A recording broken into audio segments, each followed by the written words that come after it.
Chers compatriotes, chers frères et sœurs d'Algérie, Sabah al-Khair Filaouen, Nazoul Filaouen, chers compatriotes africains, nos salutations à vous aussi. Comme nous sommes engagés la semaine précédente, pour ce jour, nous allons revenir sur l'aspect économique de la visite imposée par le roi de France et de ses colonies africaines, le président de la France, à l'Algérie. Durant la dernière semaine du mois d'août.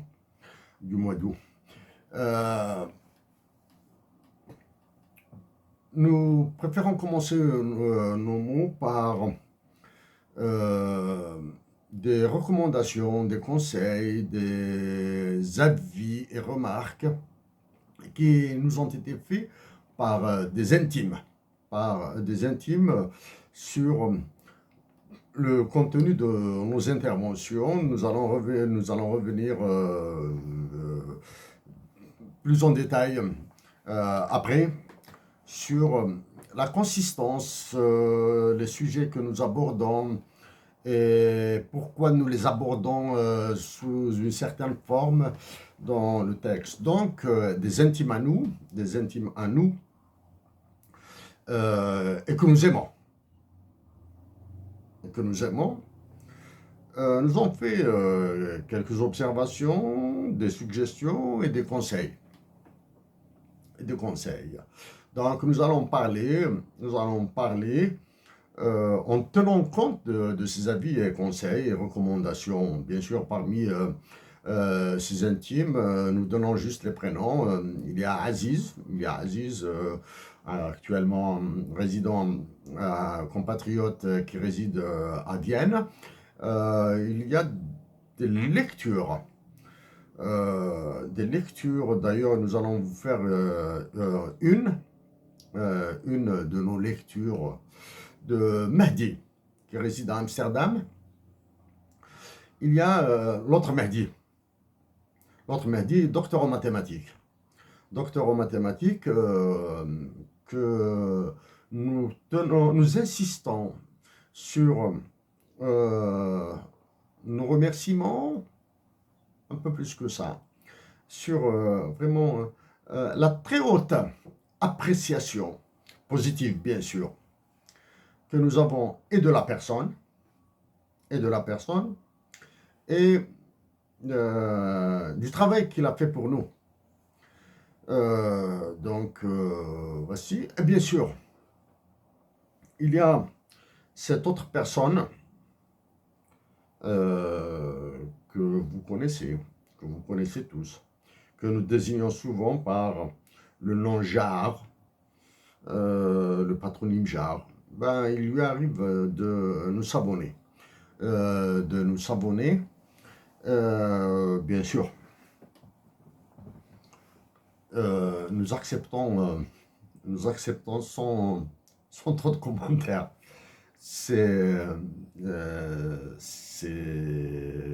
avis et conseils, dans la mesure où elle souhaite toujours comprendre de quoi ça retourne. Par moment, elle trouve que c'est très complexe, très mélangé, très confus ce que nous disons. D'autant plus qu'elle est spécialiste dans un domaine très flou pour nous. Et à elle, le côté économie internationale, relations politiques internationales, etc., échappe un tant soit peu. Parmi les remarques qui nous ont été faites, par moments un certain cynisme de notre part, une certaine cruauté. Nous disons que nous n'avons jamais éprouvé du cynisme ou de la cruauté, même vis-à-vis d'une mouche. Donc, que dire des humains?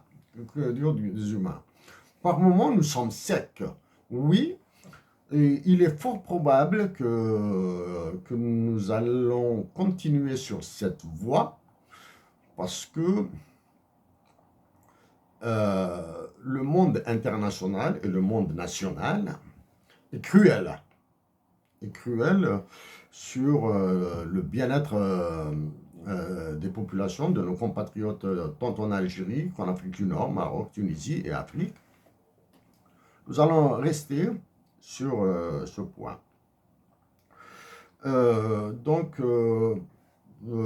Voilà pour les personnes les plus très proches, hein, les intimes et que nous aimons beaucoup. Donc, nous allons tenir compte de ça, de leurs avis. Pour cet aspect assez violent, assez cruel, assez cynique, probablement, nous préférons vous lire ce qu'a écrit le Mehdi Achachour sur son mur ce matin. Ce matin, il a écrit « La haine pour tout ce qui n'est pas médiocre ». Point de suspension. Voilà le diable qui vous gouverne et qui vous aime d'un amour infernal. Donc répétons ces mots de Mehdi Achachour, que nous saluons au passage, un peu plus que les salutations, hein, et à qui nous demandons d'embrasser la petite Jacques qu'il a chez lui. La haine pour tout ce qui n'est pas médiocre, voilà le diable qui vous gouverne et qui vous aime d'un amour infernal. Nous nous abstenons de donner notre avis sur le sens que nous donnons à ces mots. D'autres mots qu'il a écrits. Plus on se détourne de nos défaites, plus elles reviennent vivantes, triomphantes. Plus on se détourne de nos défaites, plus elles reviennent vivantes, triomphantes. Voilà.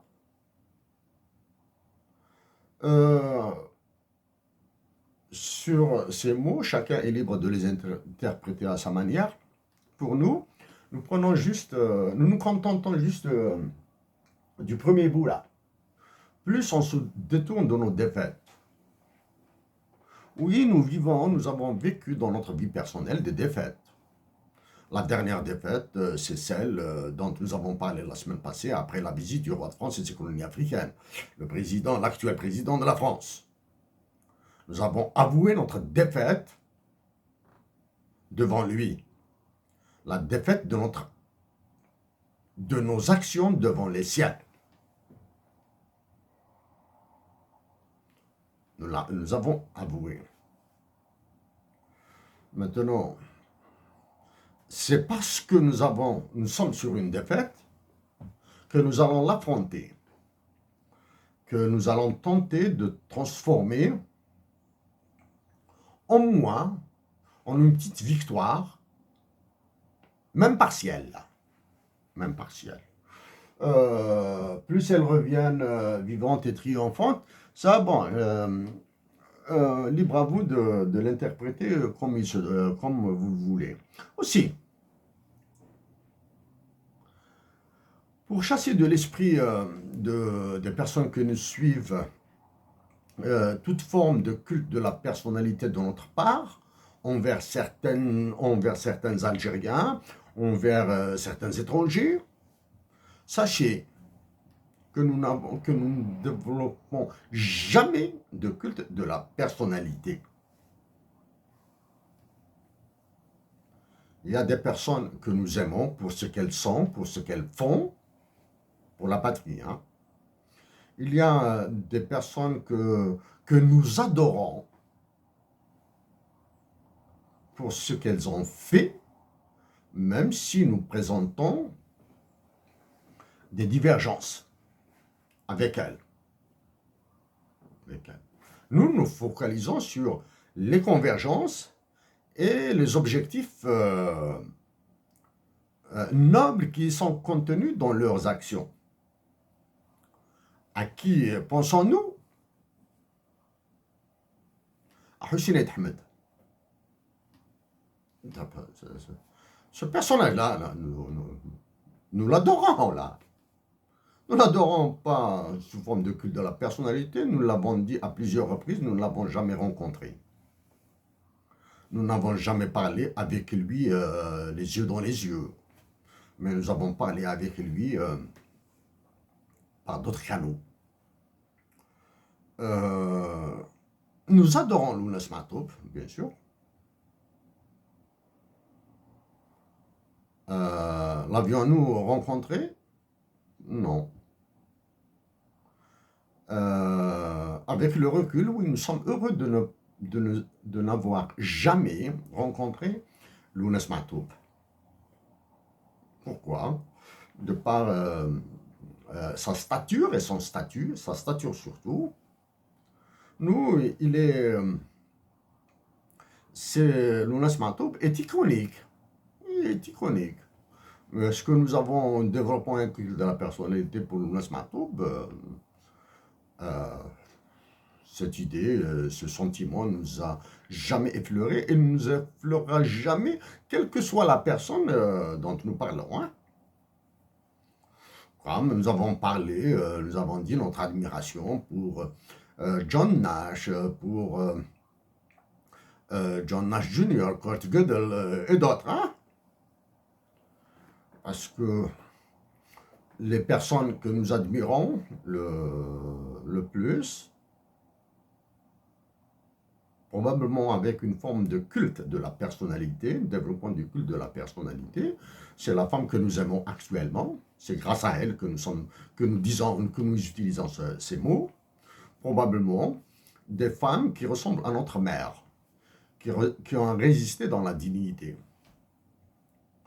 aux affres de la vie, à la violence de la vie. Voilà.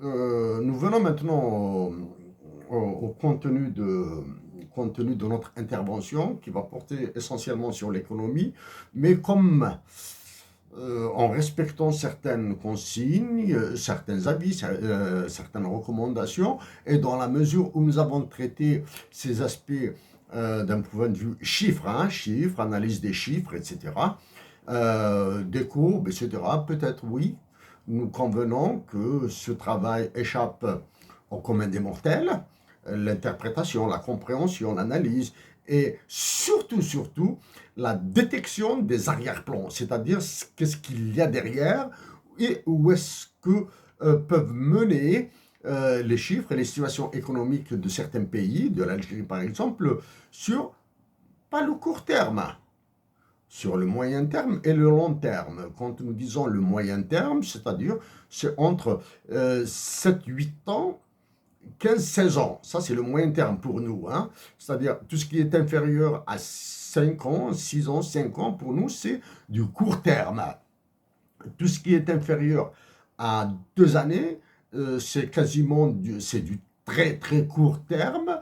Et nous pensons, nous le disons, c'est l'immédiat. Hein? C'est-à-dire pour nous, 2 années, c'est l'immédiat. Le très long terme, c'est ce qui vient sur 16 ans, 17 ans et plus, sur 30, 35 ans à venir. Vous l'avez compris dans certaines de nos interventions. Donc, dans l'aspect économique, conséquence qui a suivi la visite du roi de France et de ses colonies africaines, l'actuel président de la France, en Algérie. Nous le répétons, la visite qu'il a imposée, hein, c'est lui qui l'a imposée. Nous commençons par ce compliment. C'est un compliment qui lui a été fait par le précédent président des États-Unis d'Amérique, hein, le précédent, pas l'actuel. Précédent, dans un livre écrit par Bob Woodward qui s'appelle en anglais Fear, c'est-à-dire la fureur, la rage. Hein, c'est comme ça qu'il faudra traduire le mot fear. Fear, c'est la rage, la violence. C'est dans ces eaux-là. Hein. Nous le disons en français, l'esprit est exact. Hein.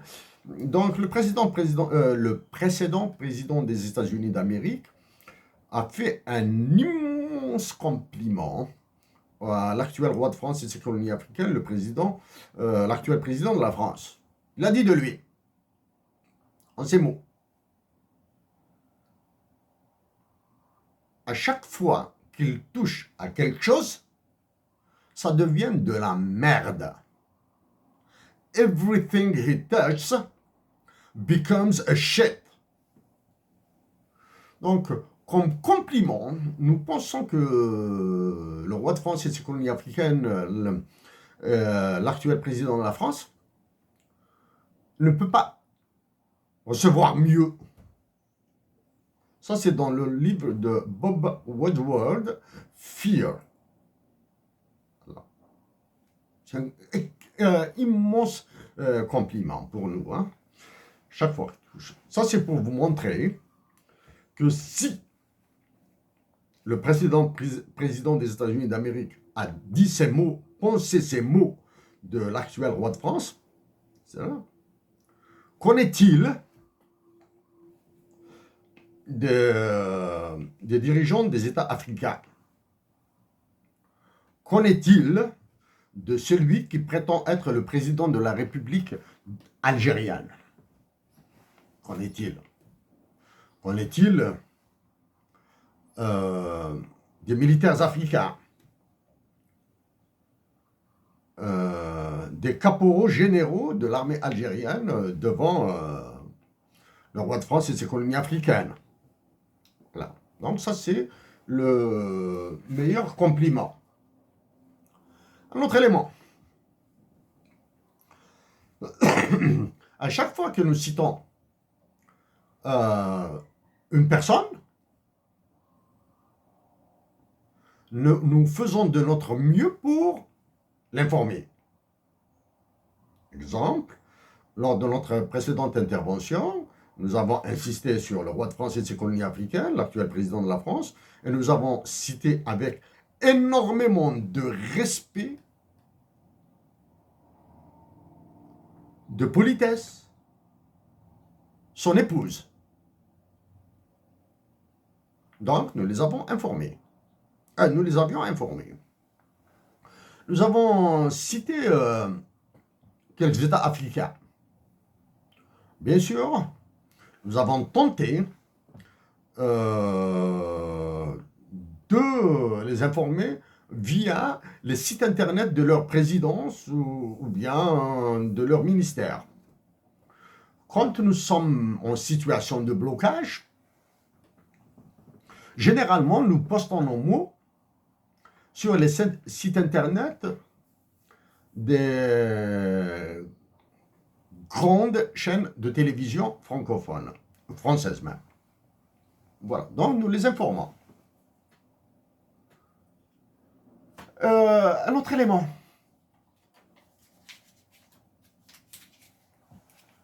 Sommes-nous optimistes pour l'Algérie? Sommes-nous pessimistes?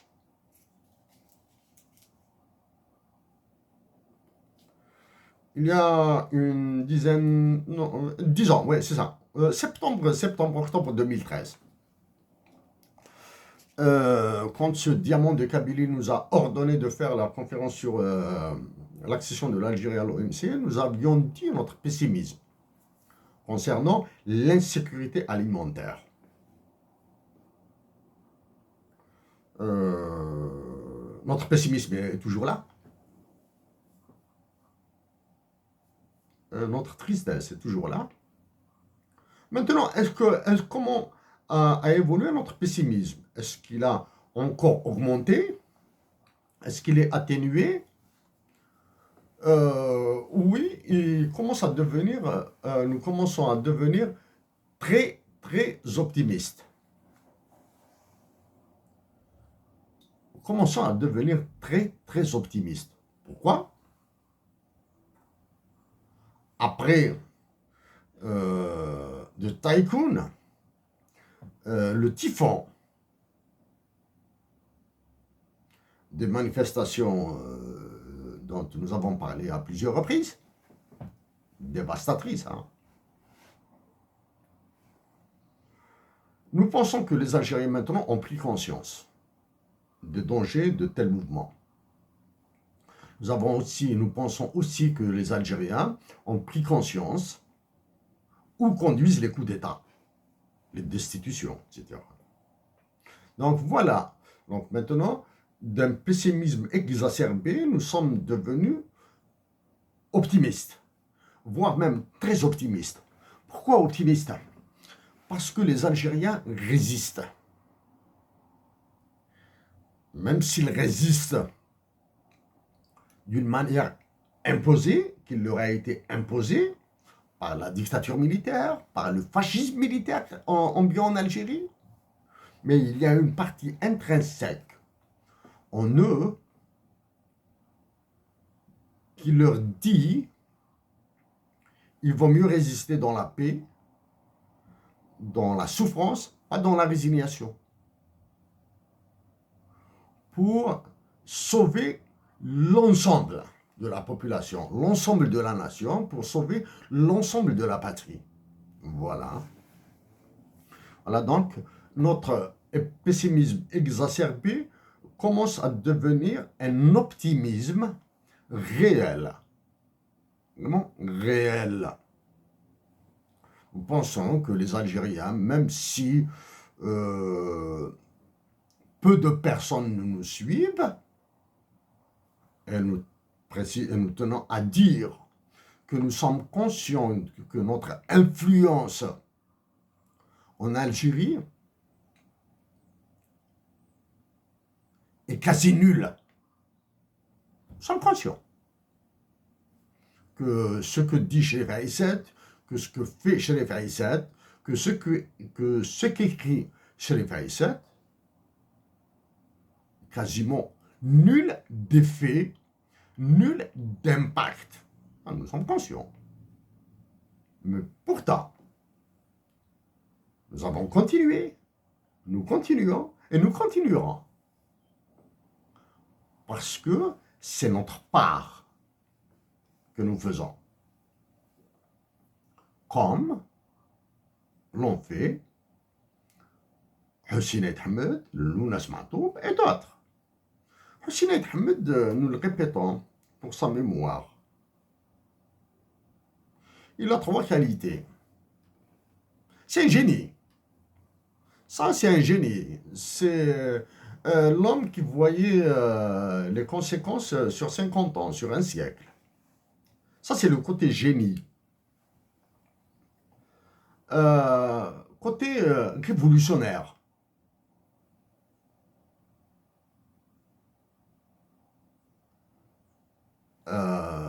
Ses options étaient quasiment radicales,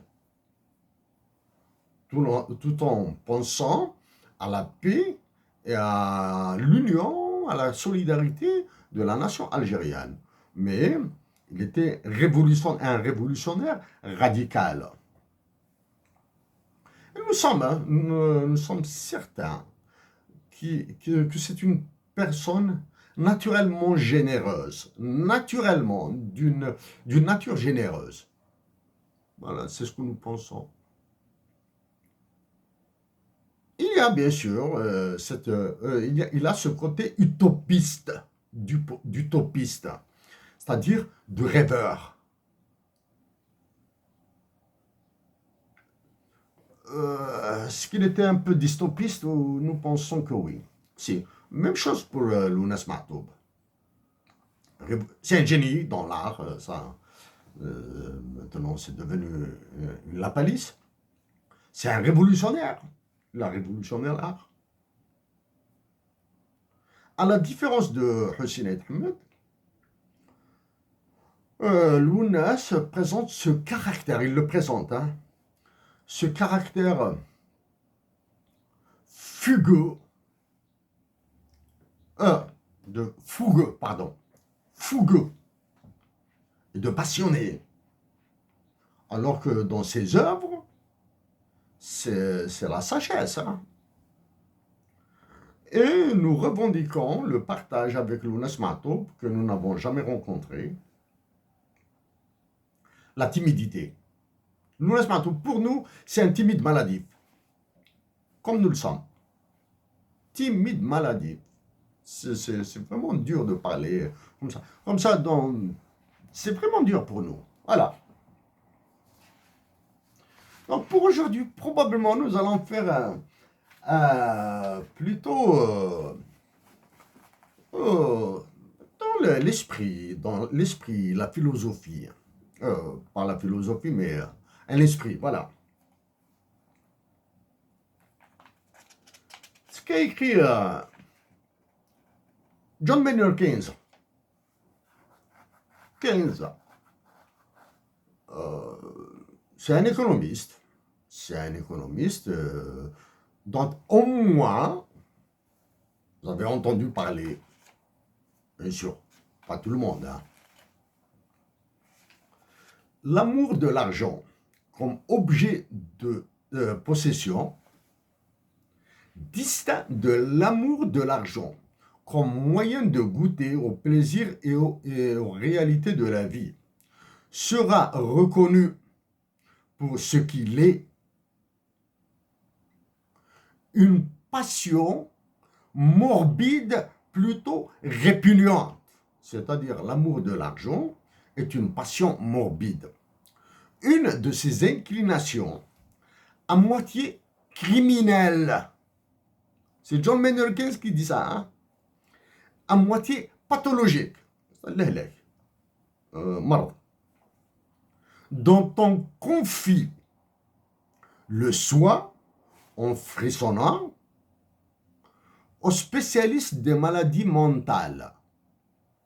Donc, l'amour de l'argent comme objet de possession, distinct de l'amour de l'argent comme moyen de goûter au plaisir et aux réalités de la vie, sera reconnu pour ce qu'il est, une passion morbide plutôt répugnante, une de ces inclinations à moitié criminelles, à moitié pathologiques, dont on confie le soin en frissonnant aux spécialistes des maladies mentales.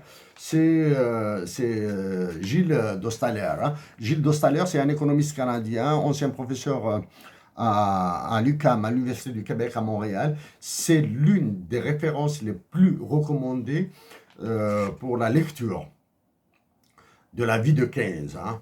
C'est un économiste lui aussi. Donc c'est l'économiste parmi les rares économistes qu'il faudra lire concernant Keynes et d'autres économistes. Donc Dostahler est un économiste spécialiste de la pensée économique. Hein. Il y a aussi Max Bloch. Bloch, c'est B-L-A-U-G. Lui aussi, c'est une référence très solide dans la pensée économique. Hein. Ce sont les deux références qui sont le plus cités, qui ont été le plus cités durant nos études en économie à l'Université de Montréal. Maintenant, nous allons venir sur quelques éléments avant de passer aux chiffres. Pour aujourd'hui, nous allons passer aux chiffres d'une manière très globale. Hein. D'un point de vue idéologique, nous sommes libéral, pas un gaucho. Dont son exception à Mazir est musulmane du terme. Pour nous, le meilleur adage qui doit s'appliquer à l'économie, c'est-à-dire l'axiomatique, hein, l'axiome qui doit s'appliquer à l'économie est algérien et de Kabylie. Il est de chez nous, hein, de Kabylie. Bon, probablement qu'il est dit ailleurs dans les autres régions d'Algérie, mais nous interdisons de faire de la généralisation gratuite comme ça, comme le font certains. Hein. Donc, dans la région natale, dans notre région natale, du côté de Boujlil, hein, d'Atabbas, la vallée de la Soumam, là, cette région, belle région d'Akbou, que nous saluons au passage, on dit que le khudma de douam, ça va de la ouam. Le khudma de douam, ça va de la ouam. En français, si le travail est continu, la récolte est aléatoire. La récolte est aléatoire. Le travail, c'est-à-dire nous devons persévérer dans le travail, dans l'effort. Pour la récolte, elle pourrait être aléatoire. Bon, maintenant, nous n'allons pas faire la modélisation économique de cet adage, c'est-à-dire les ressources naturelles, la persévérance dans le travail, l'effort fourni, le coût de l'effort, le coût des ressources naturelles, etc. etc. Hein, les phénomènes climatiques, etc. Hein. Vous pouvez, juste un exemple, là, imaginez ce que nous avons fait, bien sûr. Dans notre vie en Algérie, nous avons labouré avec nos frères et sœurs, frères, plutôt les sœurs, elles ne travaillent pas chez nous, la terre. Nous avons travaillé la terre avec la famille, etc. Donc nous avons labouré, nous avons irrigué nos oliviers. Et maintenant, pour la récolte, comme on dit, ça c'est la première. Et on dit aussi, bien sûr, on expliquera ça par la suite. Pourquoi? Parce que il y a eu des attaques par des nuées d'oiseaux, des essaims, des nuées d'oiseaux, il y a eu la sécheresse, il y a eu un incendie, il y a eu. Donc, c'est pour cette raison qu'on dit que la récolte est aléatoire. Aléatoire. Maintenant, ces phénomènes, ils se vendent sur les marchés financiers. Hein? Ils se vendent. Théorie. David Ricardo, qui a démontré que la monnaie n'a pas de valeur intrinsèque, est notre référence théorique de premier ordre. David Ricardo, en anglais, est notre libéral, bien sûr, est notre référence théorique de premier ordre. Pour nous, David Ricardo, c'est le nasmatoub de l'économie. C'est le nasmatoub de l'économie. Il a révolutionné les partis. Il a cassé Adam Smith et il est parti. C'est un économiste autodidacte, David Ricardo. Il n'a pas fait l'université ou quoi que ce soit. Hein. David Ricardo a déclaré que les ressources naturelles sont un don de Dieu. Ok? Maintenant, nous montons ça sur une boutade, c'est-à-dire une façon de couper court à des discussions, etc. Parce que de temps en temps, quand nous discutons avec certaines personnes, il y a des moments où nous avons envie d'arrêter la discussion, donc on lâche une boutade. Donc, en déclarant que les ressources naturelles sont un don de Dieu, donc elles sont impossibles à valoriser. Monétairement, on ne peut pas leur donner une valeur. Nous ne pouvons pas leur donner une valeur. Cette affirmation, pour nous, elle est vraie urbi et orbi. Ok? Mais nous sommes contre son approche économique de ces mêmes ressources naturelles. Parce qu'en disant qu'elles sont gratuites, donc non valorisables monétairement, cela sous-entend leur gratuité. La gratuité des ressources naturelles, vous vérifiez très bien qu'elles coûtent excessivement cher, surtout actuellement. Maintenant, nous pensons automatiquement au pétrole. Non, pour nous, le pétrole vient après. Hein? Il vient après. Nous pensons d'abord à la qualité de l'air. À la valeur des forêts qui sont perdues par les phénomènes d'incendie. Nous pensons bien sûr aux dégâts immédiats, hein, le cheptel, les récoltes, etc. David Ricardo était un intime, vraiment un intime de Robert Malthus. Robert Malthus, malthusianisme, hein, c'est-à-dire les populations, les ressources naturelles, etc. Cette relation opposée, contradictoire, hein, cette relation négative. Nous nous inscrivons dans l'anti-malthusianisme pour 3 raisons principales. Notre foi musulmane. Oui, nous croyons en Dieu, en l'islam.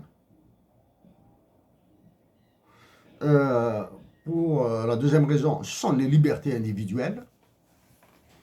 Nous sommes pour toutes les libertés individuelles, bien sûr. Il y a les droits de l'homme dont on parlera après. Les libertés individuelles, la femme et l'homme sont libres de disposer de leur corps comme ils l'entendent. La femme est libre d'avoir autant d'enfants qu'elle veut, autant que l'homme. Maintenant, pour nous, l'institution qui est le mariage est sacrée, est cardinale, mais nous sommes compréhensifs vis-à-vis de ces familles dites monoparentales.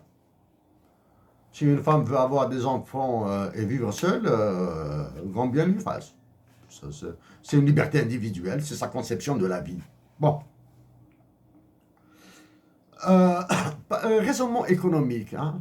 Nous sommes anti-marginalistes et anti-rationalistes jusqu'au bout des ongles. Pour nous, le marginalisme et le rationalisme en économie, c'est comme siffler dans un roseau. Hein.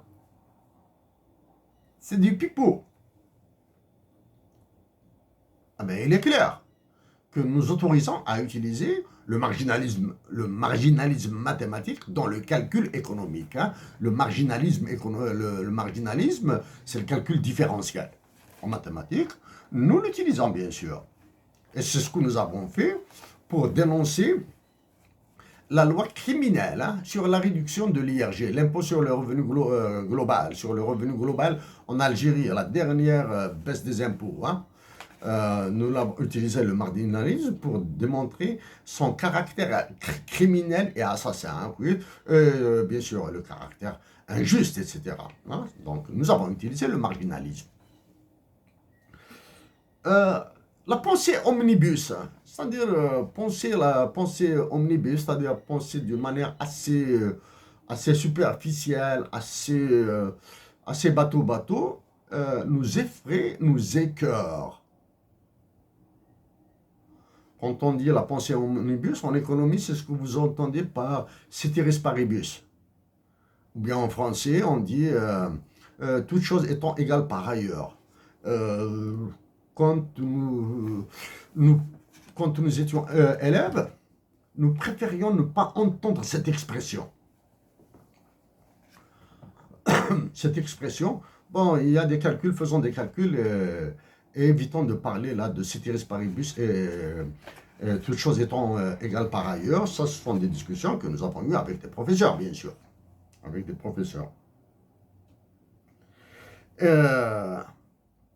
Nous sommes très portés vers la pensée complexe.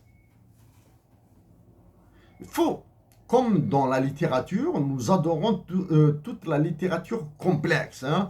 La littérature de Faulkner, de Mahdi Acharchour, de Aziz Chouaki, de Katbi Essine. Nous adorons la littérature complexe. La littérature de certains, me dégoûte. Donc, la littérature, tout ce qui est complexe, nous y sommes dedans. Du moins, nous y sommes dedans. Nous aimons la pensée complexe. Nous aimons la pensée complexe. La pensée complexe, nous sommes très portés dessus au point de fuir certaines discussions. Hein. Nous sommes, parce que nous sommes portés par la pensée complexe, que nous avons utilisé des concepts très simples à l'Université de Montréal. Nous avons utilisé, dans les impacts économiques de Tamazight, nous avons utilisé comme produit, modélisation économique, la modélisation de l'économie, des objets, des produits que vous connaissez tous. La jarre et la chamelle. Parce que les aspects que nous avions abordés étaient complexes, donc pour les rendre intelligibles, nous avons abordé ces concepts, nous avons utilisé une jarre et une chamelle. Une jarre, ça. Nous avons utilisé ça. Nous avons utilisé une chamelle. Tel rond. Parce que c'est à partir de ces deux produits que nous pouvons développer les aspects complexes qui sont dedans. Nos références académiques que nous apprécions le plus, Cornelius Castoriadis, le russe est socialiste. Nous insistons. Le russe et socialiste, l'économiste Alexander Chayanov. C'est un socialiste jusqu'au dernier neutron, proton de son corps. Nous l'apprécions énormément. Alexander Chayanov, hein, il a été exécuté sous Staline. Et l'institutionnaliste, c'est un nom peut-être dont vous entendez rarement parler, Thorstein Veblen, Esther Boserup, Elinor Ostrom. Voilà maintenant que nous sommes situés, chers compatriotes d'Algérie, chers compatriotes d'Afrique. Quand vous avez en face de vous des personnes qui vous parlent d'économie, dites-lui de se définir d'abord, hein, pour que vous ayez une idée sur où est-ce qu'elle va, qu'est-ce qu'elle va vous développer, et de vous dire ses hypothèses de travail. En économie, si votre interlocuteur ne vous parle, évite les hypothèses de travail, cela signifie qu'il va vous embourber.